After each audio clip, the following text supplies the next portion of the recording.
안녕하세요.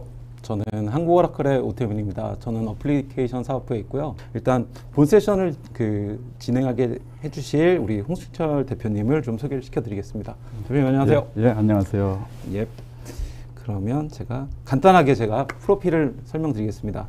우리 홍수철 대표님은 LG 쪽에서 기획 실무를 오랫동안 하셨고, 다른 쪽에 실제로 경영 대표도 하셨고, 그리고 여러 가지 저서도 있으신데 보면은 사례와 경험으로 본 전략 수립 프로세스, 저희하고 딱 맞는 이런 저서도 많이 하셨고, 최근에 전략 경영이나 아니면 이런 사업 관리 이런 쪽 원가 혁신 이런 강의도 많이 해주신 아주 저희가 어렵게 모신 강사님이십니다. 예.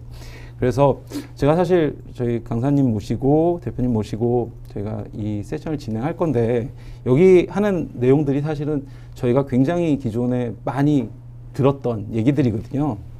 그래서 첫 번째로 제가 사실 질문을 드릴 게 뭐냐면, 제가 고객들을 많이 만나잖아요. 그러면 거기에 CEO도 만나고 실무자도 만나면 당연히 이제 ERP가 이제 주 얘기긴 하지만 그 중에 꼭 빠지지 않는 게 이 사업 계획, 경영 계획 이런 얘기예요. 그래서 항상 매년 하는데 맨날 똑같이 하고 힘들고, 그 다음에 특히 최근에 환경이 비전문가인 제가 봐도 최근에 정치적인 거 우리나라나 미국이나 너무 어수선하고, 또 일주일 전에 미국에서는 또 금리 올렸다 그러는데 어떻게 할 거냐, 오랫동안 굉장히 경계 불황, 그다음에 불확실성, 흔히 하는 얘기들이지만 그게 너무 와닿는 가운데 실제 고객을 만나면 상황이 이런데 무슨 플래닝이냐, 할 필요 없지 않냐, 이런 얘기들. 그럼에도 불구하고 그래도 아직 많은 기업들은 제대로 해야 되는 사실을 알고는 있는데 어떻게 해야 되는지, 그리고 계속 하는 게 맞는 건지, 정말 중요한 게 맞는 건지 이런 얘기들을 하거든요. 대표님, 그 부분에 대해서 먼저 한번 얘기를 좀 해주셨으면. 예, 실상을 제대로 지금 말씀해 주셨어요. 지금이 아니라 사실은 제가 실무자일 때도 계획을 왜 만들지 하는 회의가 들 때가 있었거든요. 네.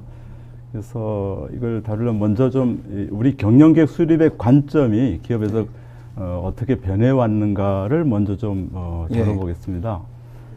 20세기 중엽쯤에 기업들이 이제 경영계획을 좀 제대로 만들기 시작한 것 같습니다. 그때가 이제 초창기라 그러면 그때는 주로 재무계획이다 이렇게 우리가 정의할 수 있어요. 뭐냐면 주로 그 연간 예산이란 말이죠. 부문별로, 비목별로 돈을 얼만큼 쓴다 하는 게 이제 경영계획의 거의 전부였습니다. 그 당시. 왜 그런 계획을 하게 됐냐면은 내부 통제를 위한 목적이었죠. 예산의 어떤 한도를 줘가지고 이거 이상 쓰지 말라든지 이런 이제 내부 통제용이죠. 그러다가 성장 경제가 다가오면서 좀 바뀌게 됩니다. 예측 계획이죠. 왜냐면 경제가 급성장하는데 그럼 어떤 때 보니까 미처 대비 못 해가지고 주문이 들어오는데 제품이 준비 안 돼서 다 못 판다든지 이런 걸 경험하게 되죠. 성장 계획. 그래서 이제 예측을 중시하게 됐어요. 그게 예측 계획이죠.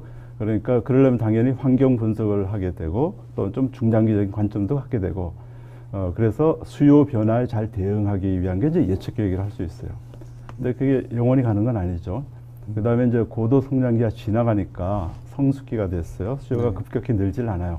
그 다음에 어떻게 됐냐면 어떻게 성장을 유지할 거냐 그대로. 과거 고도 성장기 하던 성장을. 그러려니까 이제 전략 계획이 이제 포커싱이 된 겁니다. 이거는 기존부터 있었던 환경 분석도 그대로 하지만 그 내용을 좀 더 이렇게 구체화시키고 좀 더 스킬풀하게 도구를 발전시켰어요.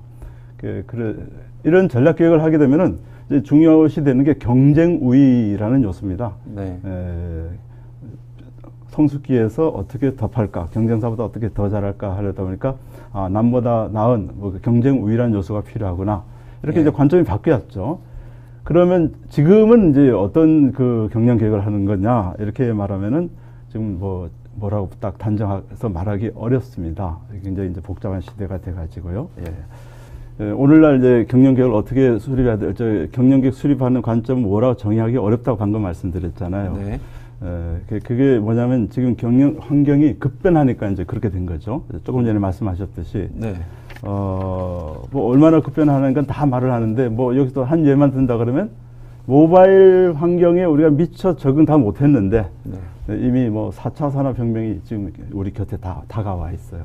뭐 이렇게 이제 변화 속도가 빠른 거죠. 네. 속도가 빠르고 질적으로 굉장히 커지고 이렇게 환경이 급변하니까 경영자들은 이제 이거 경영계획 수립하는 게 무슨 의미가 있는 건가? 계획 만들었고 실행하려다 보니까 또 바뀌었어요. 또 수정해야 되나 계획을? 네. 또 목표를 바꿔야 되나? 그러니까 경영자들 중에는 상당한 분들이 회의를 느끼게 되죠. 이거 할 필요 없다. 극단적으로는 네. 그래 됐습니다. 그러니까요. 그러면 이제 그러면 경영계획 수립 안 하면 되는 거냐? 자꾸 변한다. 그럼 어떻게 하는 거죠?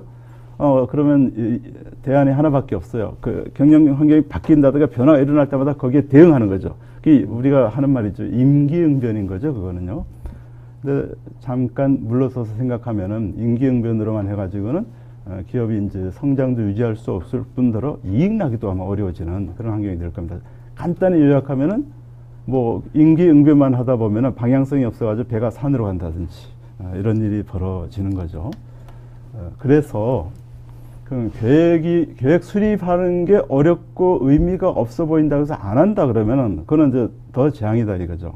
그러면 지금 이제 이런 말을 할 수 있어요. 역설적으로 계획 수립이 더 필요하다 그래서 방향을 못 잡고 가면 안 되니까 방향 잡기 위해서라도 최소한 이제 계획을 똑바로 수립하고 목표가 분명하면은 아무리 어려워져도 지향점은 분명히 있는 거죠. 그렇게 하려면은 그래서 지금 이게 경영계획 또는 예산관리 이런 것들이 필요가 없어진 게 아니라 더 중요해졌다 이렇게 말씀드릴 수 있습니다.